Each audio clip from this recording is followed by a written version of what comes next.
This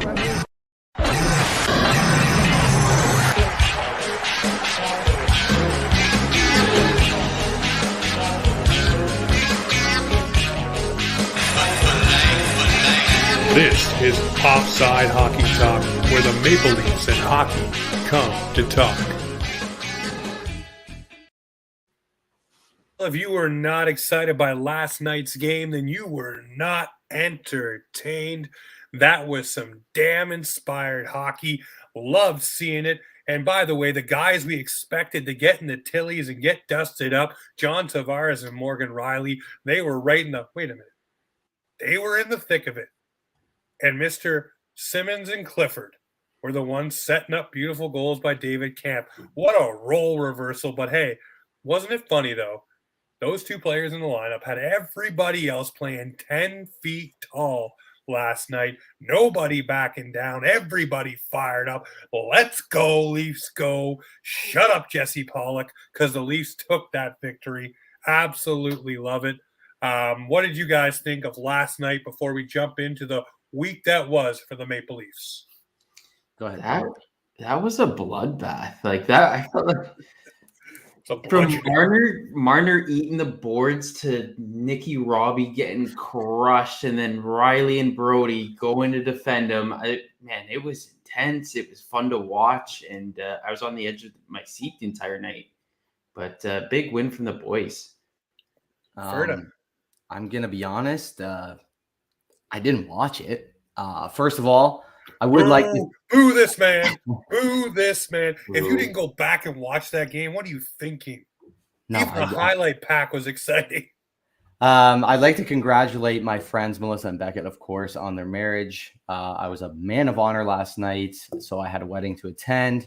Looks like it was quite the banger by what I've seen, all scores across Twitter, whatnot. Looks like that rivalry is still there. So it looked like it was pretty entertaining to watch. But yeah. No, it was absolute fire. And to touch on another thing, too, behind that net, we'll get into this whole game, but behind the net, too, when Perfetti got flattened, and I think it was Sandin who did it, and greasy old dirty Dubois decided to jump in there and try to do something. I don't like Dubois, by the way, if you haven't noticed in any of my tweets. He jumped Matthews the one game too, right? Fuck what's that that? guy. Yeah, he's a little chippy bugger.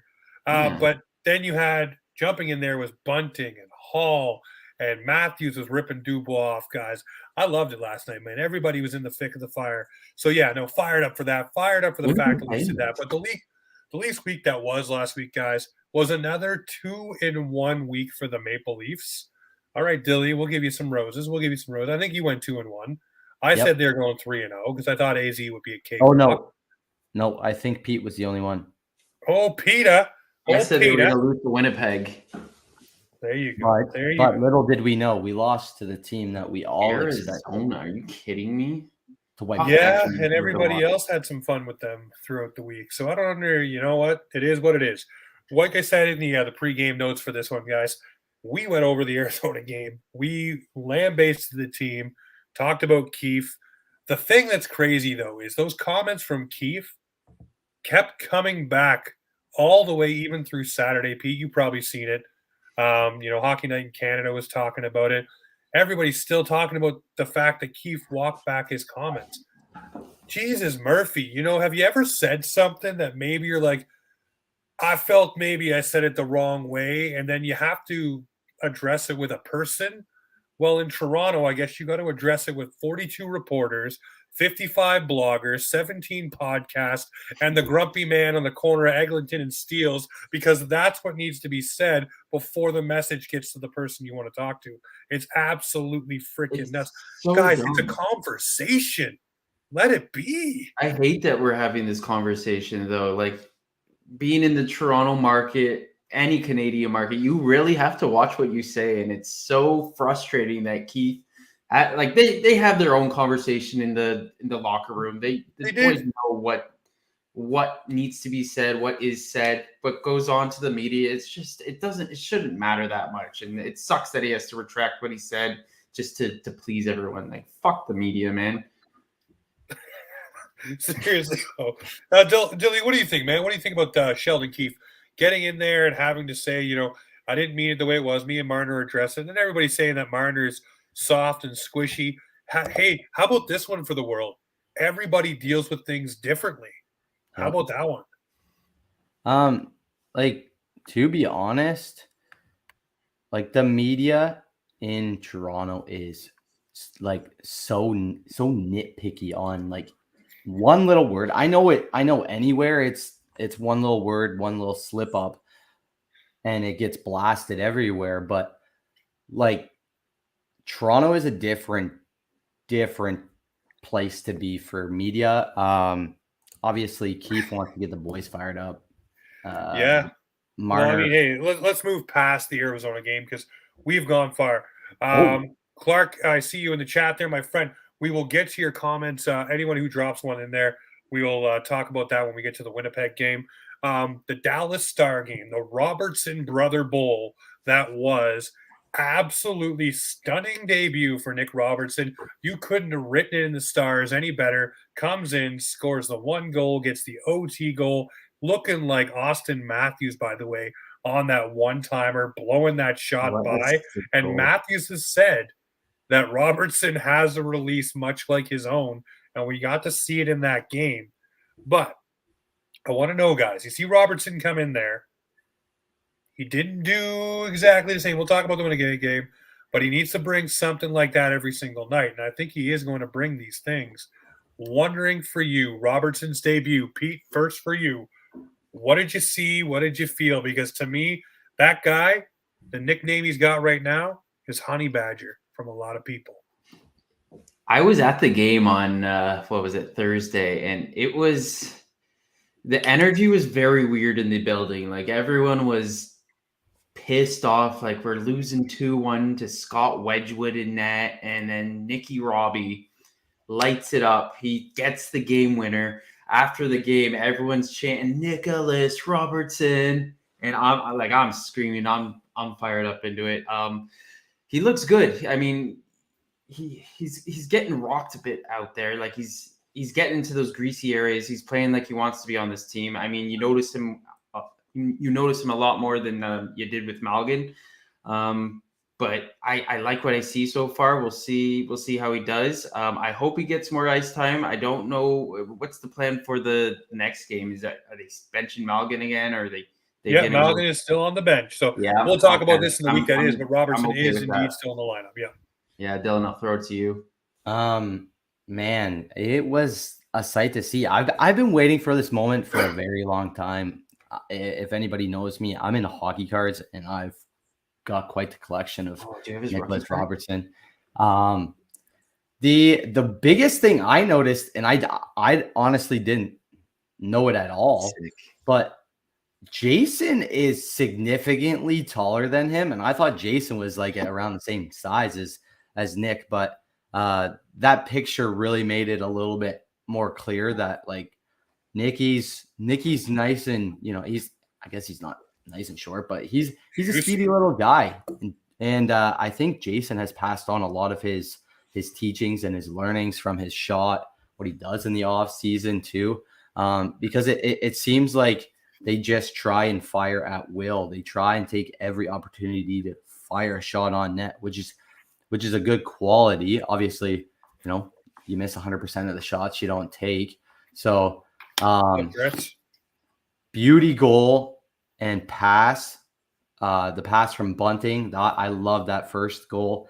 And then Matthews just like, here, buddy, you take this one and you will have Toronto loving you from here to there. Like all of GTA area was loving that Nicky scored that OT winner. So I absolutely loved seeing him kind of come out in his first game. Yeah, he looked good. James, you showed us that article by The Sun. Who the hell wrote that? Trade Robert. Now is the best time to trade Robertson. Michael Tracos wrote that. Go ahead, Dilly. I sent that to the group chat. Oh, was it you, Dylan? Sorry. No, yeah, Dilly sent it to the group chat. I was selfish, I guess, over on Twitter. I didn't share with anybody. I just responded to it, not with a video at first, but just with a tweet. And then Dilly threw it in the chat afterwards, and I was like, shit, I'm already making a video on this. I was like, I didn't want to steal your thunder, Dilly. But, No. I was already fired up and getting it ready to go. So, but that was Michael Tracos. It's what he does. It's just what these guys are. I don't want to call Everybody them from the smarballs Sun because does it's it. what they do. It's unfortunately what they do. Mhm. It's a nothing burger. It's a It's nothing clickbait. waffle, whatever you want to call it. I'm not even worried about it. Like, get out of here. You want it clicks, you got your clicks. And I always say this. I say to Sean Simpson Simmer over for Ottawa, you're having slow media day. You post about the Leafs. You post about a trade or how they can't afford a player. Insert Leafs player name here and doomsday scenario there. And you have yourself clickbait for days because people will flock to it because there's a lot more people that like this team than don't. So we shall see. But hey, Sammy looked good again. And by the way, I've dubbed this guy's nickname Sonar. His nickname is now Sonar. I like it. Because he's tracking everything and they play on frozen water. So why not nickname him Sonar? It works perfectly. It fits with it, what he does and how he does it, what he plays on. So hopefully it captures on. But for me, I'm going to keep calling him that. So Sammy is gone. It's Sonar. But he's looking great. Tracking the pucks in that game. The second goal that went in from Sagan, not his fault. Nothing he can do there being crashed into. And we will get into that part there. What did you guys feel about Sonar during that game? I thought pretty solid. I mean, I know the goal. We'll talk about that later, but like he's been so good, so solid. He's stopping the puck when he needs to. He's taking those, high pressure moments and, calming everybody down when he needs to. He has the boys on his back. Like they 100% have his back every single time. Like I am loving the risk Dubas took on him. But yeah, solid. He looks 4 starts now? He's got 4 starts. He's 4-0. 4-0, boys. He's 4-0. I'm getting excited. Get excited, Pete. You should be excited. Good goalie. I love goaltending. Like it's so especially when it's on the Leafs when we have great goaltending. I loved Freddie when he first came here and seeing Samsonov or Sonar, succeed is it's really exciting. He looks really calm in net too. Like he's not jumpy. He's composed. He's making the saves he needs to, and he's not letting in that many weak ones. And last night, I think he had a 9.969 save percentage. Nice. And I don't know. I'm loving everything about this guy so far. So it'll be interesting to see when Murray comes off the IR and how he'll play. Is Sammy now the starter, or are what's gonna happen with Murray here? It's gonna be really interesting. It's gonna be hot hand. So it's either Sonar or Murdoch going in, but whoever's got the hot hand, and I think it's Sonar right now. The guy's literally, like, the nickname lives up to it. He's tracking everything. He's doing everything. And we'll talk about the Winnipeg game too, because I feel there are a few key moments where he held the game where it needed to be. Another player who's looking real good, by the way, everybody, I want you to start retracting your posts and eating a little crow, because John Tavares has come into this season a man on a freaking mission. He's got 7 points already, crushing it. Yep. Doing what he needs to do. Ladies and gentlemen, John Tavares, he's not back. He's always been here. But welcome to what we're all seeing before you got to the show. What do you guys think of JT? He's carrying this team. I'm loving the fact that Austin Matthews still getting points, working on his 200-foot game, being more defensive, being more physical.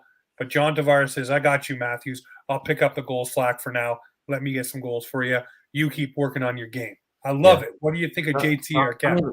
He looks so good right now. I mean, what did he get last night? 2 goals. He got the nice tip in front of the net. He's he last season he's coming off an injury, that brutal hit that he from Perry's knee. Obviously, he didn't have his head in the game last season. I think he's making it up this year. He's gonna fucking succeed and he's gonna keep scoring. Maybe a breakout season again. I don't know what his record of points is here, but maybe we see it this year. He had 40. Did he have 47 goals the first year? Yeah, 40. It was like 80-something points or 90-something points. But yeah, I definitely think he shatters those plateaus, eh? Mhm. Yeah. You can see. No, I think that whole line is kind of looking confidence and like now that Robbie's brought into that second line, like you said, James, like Johnny T's taken, that goal, heat off of Austin. And like last game, I just looked at the points. Austin had 3 assists last night. So like he's dishing the puck and realizing that, my shot might not be hot right now, but I'll dish it out. He dished it out to Robbie that game. He's just picking up the slacking, showing by example, which is a great aspect of a leader. He's totally, I think he's transformed his speed. I've noticed a little bit. I know that obviously, he's old. He's He's gonna definitely a be step slower. quicker than he was last year. I'll say that Mhm. much. He's got Yeah. more pop in his step. He's going to be slower than, the young guys, but He's never been I known to be a truly, fast guy. no. And I truly think he's leading by example. So I think he's doing everything that he can as a captain. And considering Matthews isn't off to a hot start goal wise, he's kind of picking up the slack and realizing that that's something that, if the opportunity is presenting itself, I'll step in and I'll do what I can. No, I agree with that full-heartedly. Okay, here's the one that got me against the Dallas game. I thought Sagan had more of a shove on Sammy or Sonar than Marner did. It looked like it clearly, anyways. It looked like that was the contact that made things go the way that it did. But unfortunately, it wasn't the way that it was called. So I'm asking you guys, what do you think goaltender interference is anymore? Because to me, I thought that was no goal. I clearly thought it was no goal, but maybe I'm wrong. Maybe I'm seeing it wrong. Maybe I'm the old guy in the room that doesn't understand. But usually, if you push someone with your stick and arm, which is what Sagan did to the front of Sonar, knocking him backwards, that's what caused him to fall over. But again, maybe I'm wrong. What do you guys think? Send it to Pete. He was the one in the building. Yeah, it's a lot harder to dissect a goal when you have the whole crowd going, "What? What was that?" And then you're just like, "Yeah, that's a bad goal. How is that a goal?" But I know you don't messaged know. the group and It asked. looks like a puck battle in front of the net, or just two guys battling in front of the net. Marner pushes Sagan. Guys, I don't know. Like it looked like goaltender interference, but at the end of the day, if you can't have a battle in front of the net, then what good is goaltender interference then? Like doesn't make Clarky sense. came in with a comment too here. He said Sagan initiated contact. The more I saw it, though, the puck wasn't in the net or basically going into the net before Marner pushed Sammy. So that's why they didn't call it back. Well, Boo earns. It doesn't matter. It shouldn't be a goal. Because remember, the refs have the ability for intent to blow whistle as well. So they can say that they were going to blow the whistle or do whatever. But yeah, I don't know. And the ref called it no goal on the ice too. Yeah. My favorite part was Kyle Dubas's reaction. Oh, he was livid. You just read his lips and see exactly what he's saying. I was watching the game with my grandma, and we're watching the replay, and it's just classic grandma comments. She goes, "I could read his lips there." I was like, "Yeah, me too, grandma." I was like, "He's not happy with this," and so I thought that was pretty funny.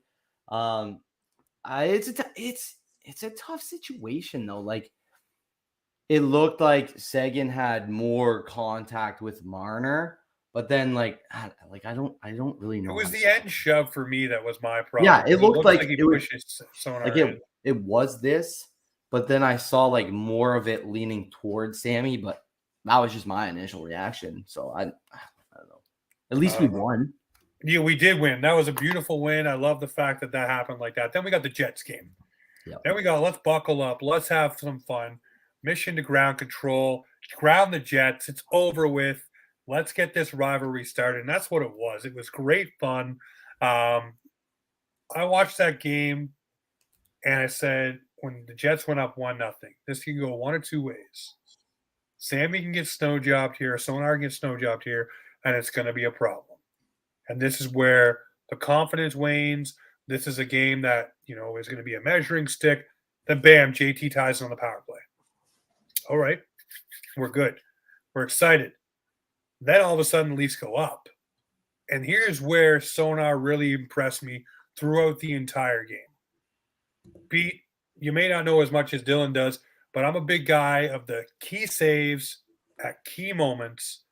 And Anderson and Campbell, they didn't have those key saves at key moments of a game to keep you where you needed to be or allow your team to take the next step and put the foot on the neck a little harder. And that was happening in the Winnipeg game. He was making saves at key moments, big saves too, not just little ones, big ones that were kind of going unnoticed on the broadcast because it would be a deflected puck or it'd be a puck in a scrum that got through to him, but he was still stopping it, where those would kind of go through Campbell or be scored on by Anderson. So those things there really had Sonar in my good graces because the Leafs went down by 1 to start the game, and that could have been the beginning of the end. You're in Winnipeg. Those boys get fired up in Winnipeg when you're playing the Leafs. We've all seen it. But they kept their composure, not only between the pipes, but on the ice as well. I loved it. Loved it. What did you guys think of Sonar in that game? Because to me, that was his coming out party for me. By the looks of it, although he let that first goal in, his confidence only grew stronger from there on out. The boys took handle. It looks like 5 minutes after the first goal, they tied it up, and Sammy's like, "Boys, I got you. You just put the puck in the net, and I'll take care of the rest." And that's something we've been looking for a very long time. Freddie, he had his moments in games, but he didn't have consistency, and he obviously had injuries, but he's looking good. I'm just loving the fact that he's doing what he needs to do in each and every moment of the game. He's not overthinking anything. He's truly he has a confidence about him that's calming, which is very good setting for the entire team. But yeah. I love him, man. I thought it was so funny that he didn't know who The Rock was. They interviewed him after the game. They're like, "Do you know who The Rock is?" "No, never heard of him." I'm like, "What? Do you watch movies?" I guess he's from Russia, so it kind of makes sense. But he's looked great so far. There was another point I was trying to bring up, but yeah, I hope he can stay consistent. He can stay healthy. Again, it's going to be interesting to see when Murray comes back into the lineup. Will Murray take his spot back? I think Sonar has it right now. And like James said, he's making those key saves right now. He looks fantastic. I love him. Might buy his jersey. Oh, the point I wanted to make was that I didn't know this. He's restricted. He's a restricted free agent at the end of the season. Yeah. So I thought he was unrestricted because we signed him, but it's because Washington didn't make the qualifying offer. Is that correct? Mm-hmm. And then so we were able to sign him. That's that gets me excited that he also wanted to come play for us because he received multiple deals, right? So I don't know. Just these little things make him love him even more. It definitely does. Now let's talk about I wouldn't call them the elephant in the room because they were absolutely as advertised. Wayne Simmons and Mr. Kyle Clifford get in the lineup. I know our buddy Tio, sports fan, pumped up to see the Wayne train in there. But I liked what one of our friends said here. I'll pop the comment up on the screen. Clifford and Simmons should only be in the lineup together. If one of them is out, to me, they aren't effective individually. I 100% agree with that because both play off of each other, both bring the energy, both fire each other up. But here's the thing. Both of those guys fired up the Leafs lineup. Every guy playing 10 feet tall. You had Sandin playing rough. Tavares dusting it up. Morgan Riley getting in the mix. Bunting jumping on everybody all game long. Matthews getting strong and physical. Justin Hall mixing in. TJ Brody. Everybody was doing it. There was skirmishes in front of the net, and they were saying, "You're not touching our fucking goalie. Get the hell out of the crease." And you could hear them saying it to the Jets players. You're not standing here. Get the fuck out of here. Just get walking. And I don't care. Bunting may not do much. He may not be the biggest duster upper, but he gets right in there and he's grabbing and pulling. He doesn't care if he gets barreled over. He does it. And by the way, I've said this already before, but Nick Robertson takes a licking and the boy keeps on ticking. Gets flattened and gets up, no problem. Didn't lay on the ice, didn't shy away from the contact either. Just was ready for it. It happened, and he bounced back up. Yeah. I loved it. I freaking loved it. We didn't see him towards the end of the third period, though, which made me a little nervous. I noticed that in the Stars game there. I truly think the weight that he put on actually has helped him. Like, he's a goddamn honey badger. Yeah, he's truly helped himself move away from bodies now. He's not actually completely getting rocked. I think it was on his first goal, actually. He was battling on the boards, and then it went into the corner, and he skated right to the front of the net, and that's when the pass came out. And I was just like, you just push somebody away that's probably twice your size and weight, and you're doing it at ease. So he's also doing everything that he needs to do, I think, in this lineup. No, 100%. You guys got some homework. I sent you a video to watch for later on a honey badger, and it exactly is Mr. Nick Robertson, because honey badgers don't give a fuck. They mix it up. They get in there. They do what they need to do. But watch that video. You will laugh your ass off and just picture Nick Robertson in there. It's absolutely awesome. I love it. But yeah, that Winnipeg game, I love the fact that it went the way that it did, because guys like Pierre Greasy Man Dubois and Mr. Logan Stanley and Mr. I'm Neil gonna knee you do dirty shit Pionk all didn't get to have the moment that they wanted, because they wanted a big moment.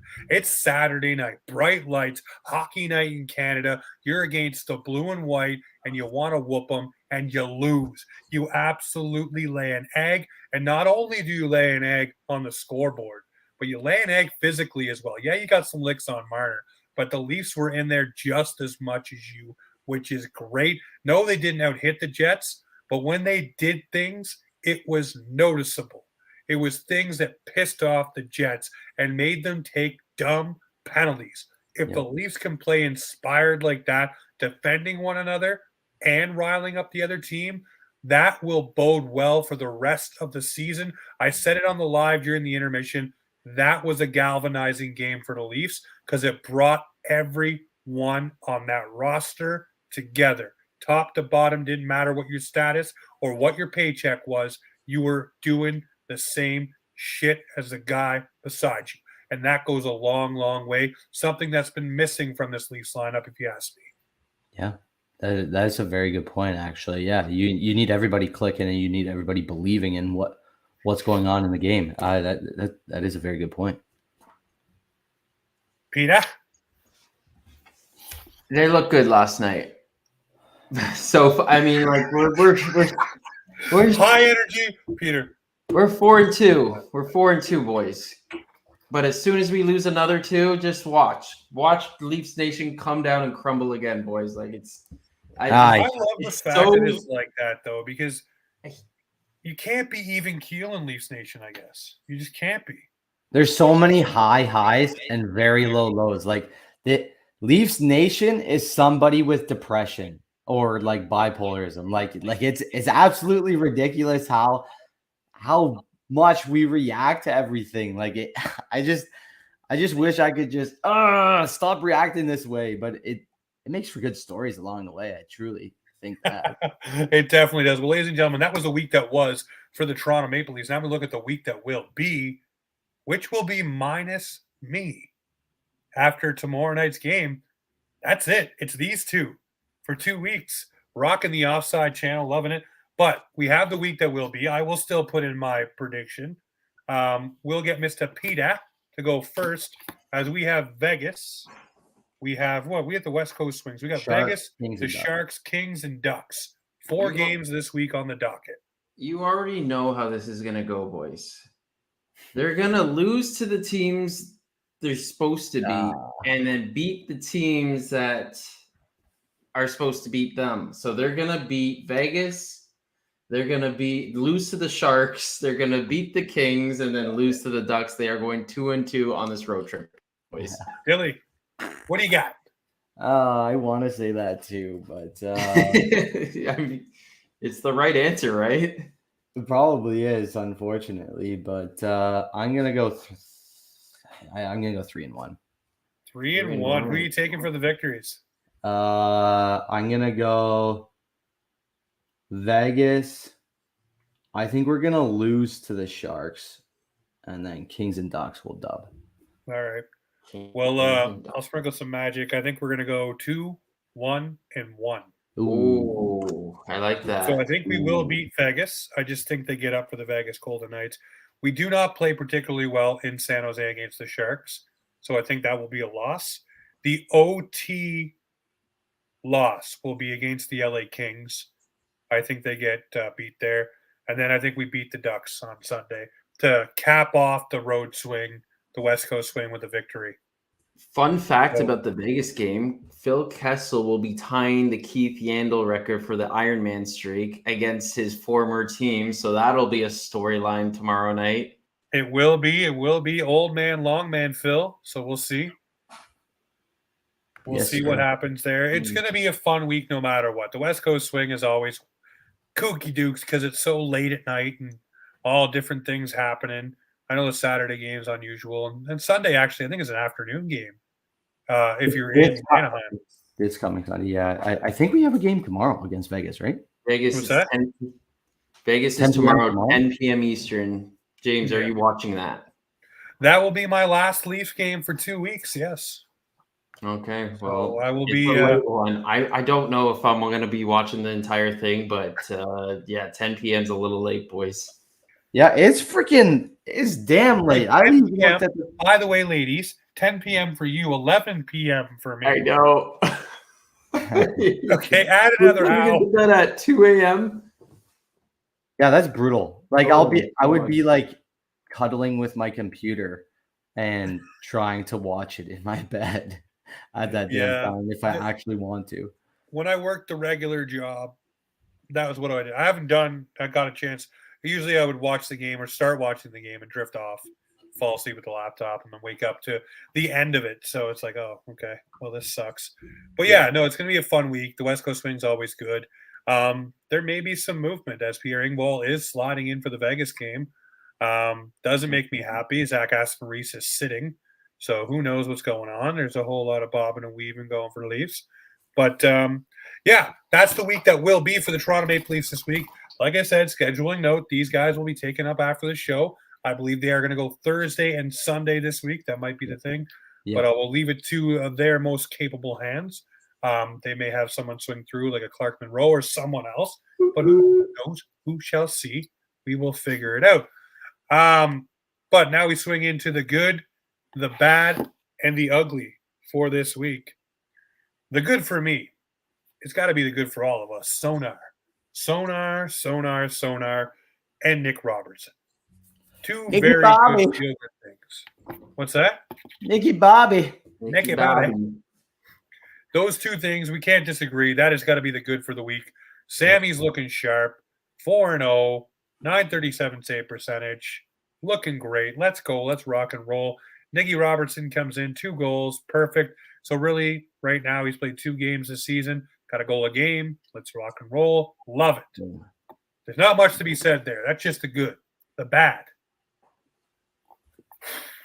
The bad is number 3 on the Toronto Maple Leafs. And why do I say this? Hall of Famer. Why do I say this? Because even though the Leafs won 2 of the 3 games this week, even in those victories, he's soft on the clear. Like, why do you not just get it up off the glass and out? Or why do you not just flip it out? Why do you rim it along the board softly directly to the man at the point? I can clip the video and show you 7 examples this week alone of him doing it. You sound like everybody on my beer league team. Why are you rimming it around the friggin' boards? Just get it out. But he's paid $2 million to get it out. I know. Get it out.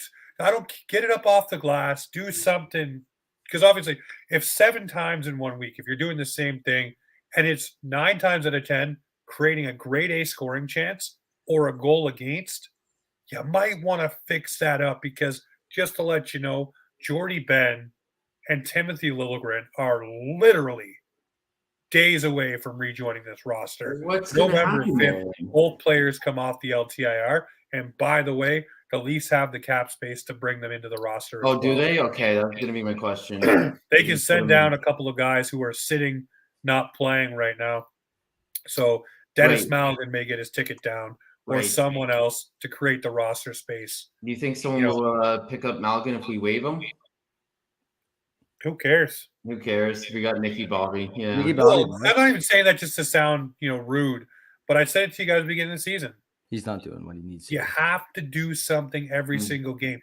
Even in the Winnipeg game, Nick Robertson did not score, but we talked about him. We talked about him playing physical. We talked about him battling. Talked about him being a honey badger, going after the Honey puck. Badger don't give a shit. That's it. He was doing something, though. You noticed him. Dennis Malgin became a passenger, then completely invisible. You can't have that on your second line.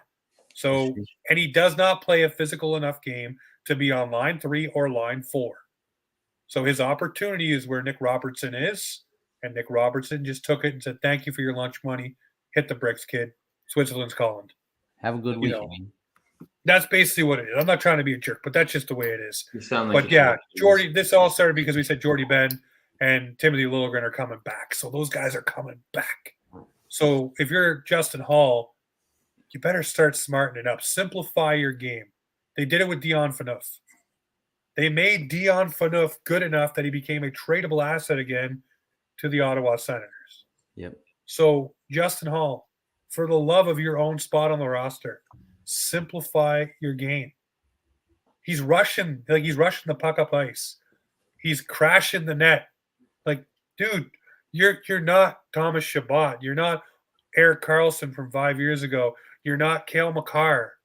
You're Justin he's Hall. trying to do too much.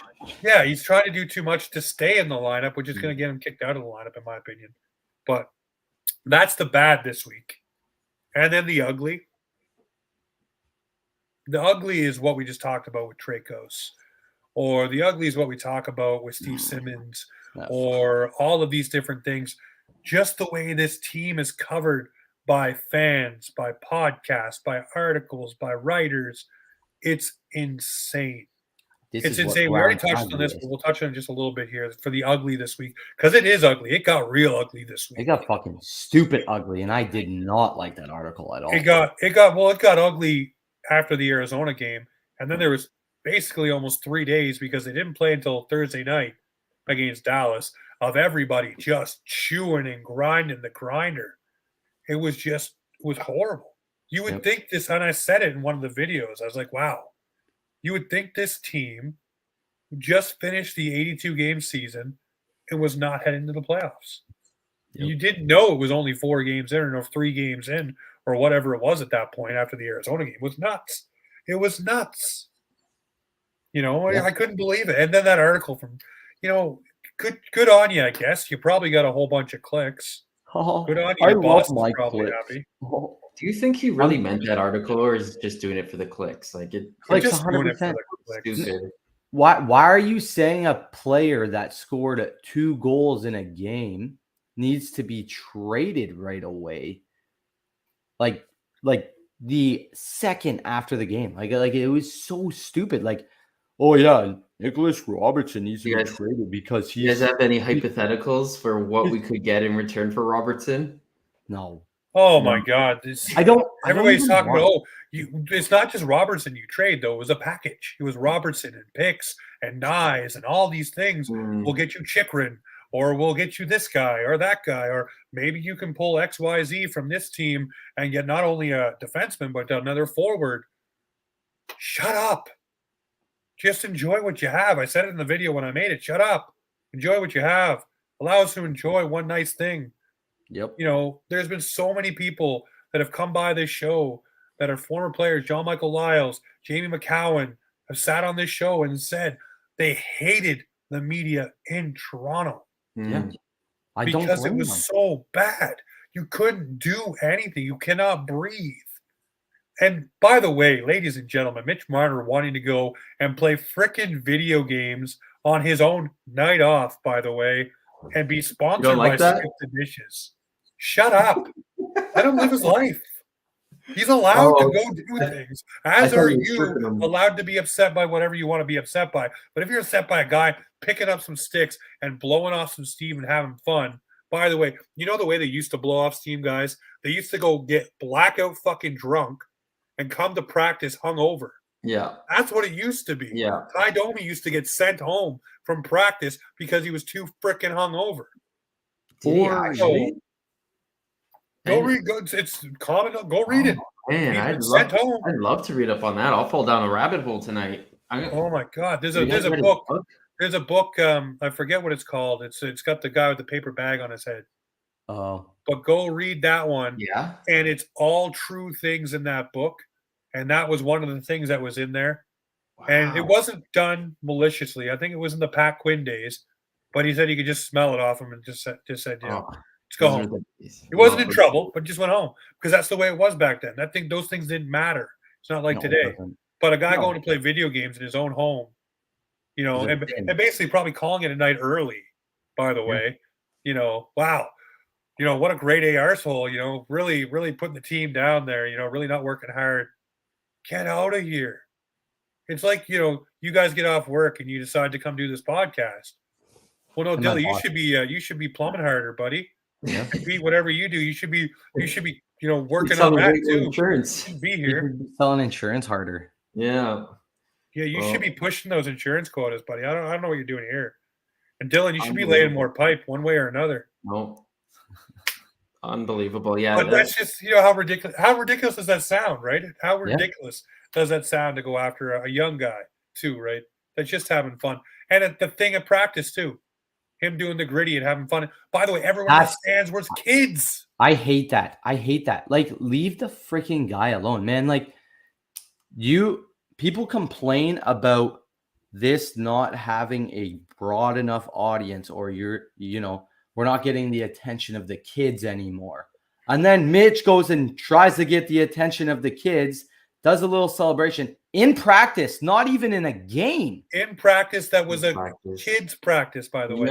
But you know why it's a problem, guys? It's because this team consistently fails in the playoffs, so they need to bash them and make them feel terrible about themselves. Yeah, it's the playoffs. It gets in the fans' heads, and so they take it out on the players. And unfortunately, if they were winning, making it to the second, third round, I don't think any of this would be an issue. They'd be like, fuck it, Mitch, go play your video games, do your TikTok dances. We don't care. But unfortunately, because they're losing, they're gonna rip into them. Yeah, I think it wouldn't be as microscopic. No, I think I still think that segment of the fan base would still go the same way. You think so, eh?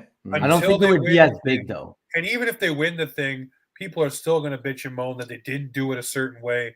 They didn't do it the tried, physical, truculent way that they should win a cup. That's what'll be said. The Leafs won it. It must have been the officials. It must have been this. It'll never be the Leafs just won the cup. Yeah. We all know that segment of Twitter or social media that just is never good enough.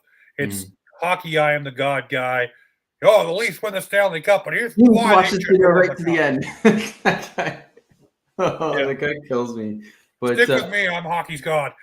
If this team were to win a Stanley Cup, you think the fans would still be attacking all these players and just ripping into Kyle Dubas, ripping into Mitch Marner? It's funny because I think we'll get a week grace period.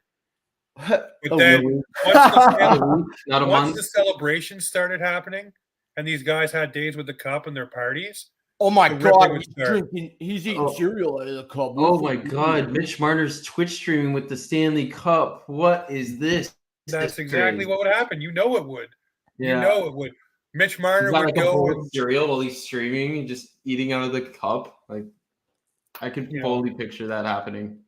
I can see it, but and then everybody, he's soft. He didn't have a big party and 17 players getting drunk at his party. He's no Sidney Crosby. He's no Nathan McKinnon when it comes to drinking out of the cup. Exactly what will be said. It'll never be good enough, but that's okay. They win the cup, I'll be more than happy. Period. Have you guys seen the video that I might have to share it with you guys, but this guy is like breaking down why the Leafs might win the cup this year? Oh, the cryptic Rock? decoded Yeah. video? Yes. Yeah. He was like, Rock made an entrance, blah, blah, blah. He's born in May No. 2nd, 1972. And then the last time the Leafs won the cup was on May 2nd. And then it was like 72 the year. If you like type in Toronto Maple Leafs in this like encryptic thing, you get 72. And then it was just like, oh, The Rock had this movie called The Tooth Fairy, and he was wearing a blue thing, and it's about hockey. And I was just like, man, you went It's a rabbit hole that you fall you down. went love too it. deep with this. You got to send me that video later. That sounds hilarious. I will. Yes, you will love it. You will love it. All right, there's the good, the bad, and the ugly for the Maple Leafs this week. Go around the boards here for the NHL news and notes. Philadelphia, boys and girls, is looking freaking pretty good. I know we're early. Absolute But fluke. John Tortorella is pushing the right buttons. Yep. And Katahat is looking damn sharp between the pipes for the Flyers. You What do have guys Carter like about Hart, the don't you? Flyers? Am I crazy in saying this? But I think they're doing pretty damn good. Yeah, they're doing what they need to do, man. Like somebody I didn't expect to pick up in fantasy was Morgan Frost, and I've done it. So Is he doing good? Who's scoring all their goals? it's just like I would say gritty guys, kind of sort of like they don't have it. I don't know on anyone paper. on the roster. On paper, I don't think they have a deep lineup at all. Couturier is not even in the lineup right now. So, like, Torts has got to be clicking all or pressing all the right He's buttons. making them work. He's Exactly. making them work for sure. And Carter Hart is I guess he's getting back to his normal ways. What about how's JVR doing? He still plays for them, right? He might be a Yeah, trade. he's on the second line. Dude, this is their third line. Noah Cates, Wade Allison, and Scott Lawton. That's their third line. Zach McEwen is on their second line. Interesting. Yeah. I'm just looking at their lineup now. They're gonna simmer out at some point. You know they're not making the playoffs. They might not finish last in the Metro, but they're not gonna make the playoffs, guys. Detroit was doing this last year. We all saw it coming. They eventually sank and fizzled out. I think that's what's gonna happen with Philly here. Yeah. Well, I let's just think- enjoy the hot hand. I think it's great. You know, all the crap they took last season, how bad it was there. To have a little bit of good, go on with Tortorella coming in. We all know the Tortorella effect. It's good for about 2.5 seasons. Yeah. And then fizzles out.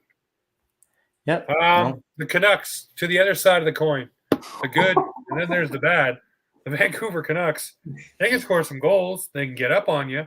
But don't worry, you're not going to lose because they'll lose the game somehow or another. What does Vancouver need to do here? I said it last episode. They got to fire the coach. Get something in there to stabilize that team because they need a bump. Well, that's the only bullet they got. You think 2 coaches in 2 seasons, like 2 different like firings, is what it like needs to happen? Like they just there might need What to do you be do, like though? a big shake in the lineup, man. Like I don't know, like I don't know because what's his? They also fired the GM, right? Betting? No, Betting's been I think a minute now. I thought Rutherford took over. Rutherford? No, it's another guy. Patrick Alvin Oh, okay. is the GM there, and they had Rachel Dory and all that stuff, but apparently that's going to legal litigation. So we'll see what comes there. So I kind of have a theory about Vancouver, and obviously it's really, really early into the year, but I saw a video. It was the Regina St. Pat's made a video of their Stanley Cup predictions, and Bedard, local boy to Vancouver, said, "Oh, Vancouver Canucks, no doubt about it." Sorry, Bedard. I think your boys are trying to tank for you so you can be in that hard for Connor jersey. Bedard. And they could go on a fire sale, man. It doesn't even matter. They could get multiple picks too to solidify that those top 5 picks. Doesn't JT Miller's no move trade clause kick in till next season? So they could technically trade him right now. Right now, I just know that whenever I see a 2-goal lead for Vancouver, I'm throwing $5 down every time right now. Every time. Yeah, Easy no, money. it's a sad situation there. We'll see what happens. I think something's got to change, whether it's personnel, whether you start fire sale. I don't know what you can do, but there's got to be something that you got to shock the system a little bit here. And Yeah, usually definitely. the only bullet in the chamber is the coach. And by the way, Patrick Alvin did not bring in Bruce Boudreau. That guy was already there. Oh, Good to know. yeah. The fans So are that's not pissed his right coach. now. They're throwing their jerseys on the ice. They're burn. This one guy I saw on Twitter, Burnt he's it. burning Yep. his jersey in a barbecue. What? Why would you ever do that? You're an idiot. What are you trying? You're trying to go viral to show the team how mad you are? Cool. You just burned away $200 to $300. You're a fucking loser. Yeah, no, that's not the way to handle it. It isn't. Speaking of way to handle things, though, how do you handle this one? Is Phil the Thrill a Hockey Hall of Famer, in your opinion? I say not first ballot, but he definitely is a Hockey Hall of Famer. Stanley Cup winner, scored a crap ton of goals, came back from testicle cancer. You know, he's a one-nut wonder in the league. He did really great things. Got the Iron Man streak. Loving it, man. And he's All one of the on, funniest guys too. One ball to the wall, and he did it. So James. loving it. Loving it. I do. I've loved Phil for a while. He's he was the man in Toronto for years. He didn't like it here. I don't blame him. He's won his Stanley Cups. He's put the puck in the back of the net with that beautiful little snapshot for years. And he's been in the lineup for almost, breaking the barrier for the Iron Man streak. So He's on it now, man. He's right on it now. So he's doing what he needs to do. I mean, it looks like Peter's quite the fan there with his jersey there. So I love Phil Thrill, boys. Love him. He was my favorite player back when they were terrible. About 10 years ago? Just brutal. But he is. I love his personality too, because I don't know, back when he played here, Steve Simmons wrote a fucking article. Oh, we saw him at a hot dog stand ordering hot dogs. Completely false, but the media ran with it, and then he got the nickname Hot Dog Phil. When he won the Stanley Cup, he filled it with hot dogs. So this guy is so funny. He's an absolute legend. I think he's going to make the Hall of Fame. One of the best goal scorers on the Leafs of all time. Definitely going to see him in the Hall of Fame one day. Yeah. No, I definitely agree. I think we see him in the Hall of Fame. 100%. Okay, guys. The reverse retro jerseys came out, and there were some hits. There were some duds. We'll talk about one. We'll talk about the Toronto Maple Leafs reverse retro jersey, and then I'll get one of your other picks as well. Why not? The reverse retro for the Leafs, for me, I was hoping for a little bit more throwback-ish. I sent the picture out to you guys in the video that I did. I wanted the old TML patches. I wanted that old school, early 2000s feel, because that's what last night's game felt like, by the way. But I really wanted to see that kind of style. They met me halfway. They brought some of it back. What do you guys think? Are you excited about it? Does it move the needle? Or is it just another, okay, it's a jersey I need to have because the Leafs put it out? Unfortunately, I do like it. It's not really wowing me. Like, I look at these jerseys, it's not the first one I go, wow, that's amazing. It's something I'm definitely going to purchase. I still have to purchase the last one, but this is definitely an upgrade over the last one. The last one was kind of meh. It wasn't feeling the gray.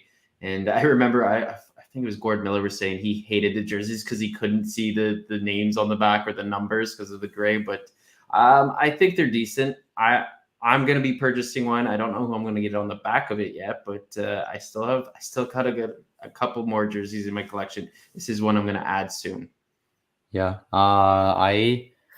My first reaction was like, this is kind of fucking mid. But like to look at what I like about the jersey is the logo. Like there's a lot of fine details in the logo itself, Yeah. which I love. But the jersey, I think the jersey needed a bit more. That was my initial reaction. But yeah, unfortunately, because it's a Leafs jersey, I'm gonna have to purchase it too. So Gonna have to I might do the Myron move and wait, 6 months, and when it goes on sale, and just purchase it then, and whatever name's on the box, whatever name. If it's blank, I'll put somebody on it. But I might do that move if I don't get it for Christmas or something. Yeah, for me, it's another Leaf jersey that I'll eventually have to snag one of, but I'm not running out to get it like the flip jersey. I love the black and blue Maple Leaf jersey. I love that one. Not a huge fan, although I wore it today out to a birthday party. I wore the flip side, the black and gold, just for fun because it's going to a kid's party, and that's what it is for the kids. So I did it. But the black and blue side, I love that. Love that style. But yeah, I'll probably cop this one eventually. And for me, the other jersey that I really liked, I love when things get thrown back to the old ages. The Sharks jersey to me, loved it. Loved how they played up the Golden Teals angle. Beautiful, chef's kiss on that one. The one that missed for me was the Montreal Canadiens powder blue. Trying to harken the Expos, so to speak. That wasn't my favorite. But what do you guys got? What's your other one that you really liked? The Chicago and Detroit ones, brutal. They look like the same jersey almost. They are the same jersey, basically. The thread count is different, Pete. Come on. My God, they're absolutely brutal. One jersey I did like though, I liked Arizona's jersey. I think I don't know. It's the China hat, the head or whatever you call it, the coyote head, and then like I guess it's like a desert looking jersey. I don't know. I was really feeling that one. I like that one, and the Oilers one. I think it would have looked a lot better if the drip in the middle of it wasn't orange. But if they got rid of that, I think that'd be a really slick looking jersey. Yeah. My other, like one of my top ones, I don't know why, but I like the New York Rangers one. The Statue of Liberty there. It actually brings me back. I want to say, I think it was Wade Belak. It brings me back to a moment where Wade Belak was in the shootout with the Rangers, and I think he did it between the legs. Merrick Malik, yeah. Okay, sorry. But that moment was just playing in my head. I was just like, those are the freaking jerseys. The other one I don't like. I know Bruins fans really like this one. I think their jersey looks like poop. Like it's not Pooh Bear, but I think it's Poop Bear. it's brown. I don't like it. Like somebody was harping me on my TikTok. I'm just like, dude, I don't like it. Like it looks bad. Yeah, but I mean, it's got history with the team. That's why the fans like it, right? That's the reason why. Now, if a team just whipped out a Pooh Bear, Poopy Bear, all of a sudden, then yeah, I'd say okay. But it's got some history. It's got some nostalgia. It's got attachment to it. So obviously the older gen fans are going to get on it. And then the younger gen fans, well, they like to follow the old guys sometimes. So, they jump on it too. And it's their jersey and their team, and I love my Poopy Bear and we're going to take it to the finals. That's what goes on. But yeah, no, I agree with you. I'm not a big fan of the Pooh Bear either. No. Well, ladies and gentlemen, that is around the league, around the boards, whatever you want to call it for the NHL. This week on Offside, our last segment's a fun one. It's the Bearded Blue Warriors. Petey, don't worry. We will get you hooked into these. But me and Dylan will put one on right now. It's our Boxing Rock Bearded Blue Warrior of the week. Pete, without your beard, you can go first. I know who Dylan's picking, and I probably know who both you guys are picking. I'm going to go with Sheldon Keefe. Ooh. He put up with a lot of shit from the media this week, so shout out to Sheldon Keefe. He is my Bearded Blue Warrior, putting up with the garbage of the Toronto media. Yeah, I think mine is obvious. Nicky Bobby coming in clutch in that Dallas game. Nicky Bobby scoring not one but 2 goals and the overtime winner. Leafs Nation was on fire. I even jumped up in the air in my friggin' living room. I probably went 2 feet in the air. So I was fired up for that, those 2 goals that game. So he's my bearded Blue Warrior. I was fired up for that as well. Mine is 2. Mine is 2 guys.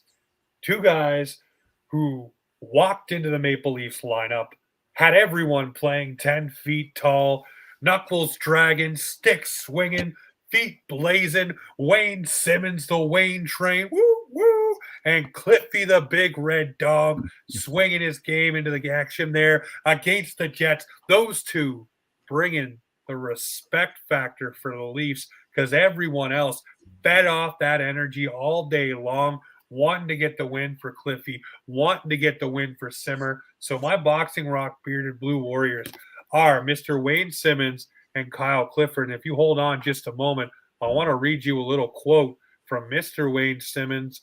I love it. It really gets you in the feels.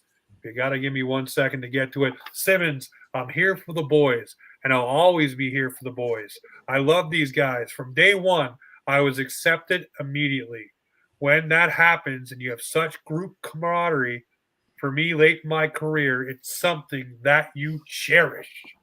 That is a guy who wants to play for the logo on the front, but not the name on the back. And on Saturday night, everyone did the same thing. They played for this, not for that. And I love Wayne Simmons for it. Ladies and gentlemen, this is Offside Hockey Talk, where the Maple Leafs and hockey come to talk.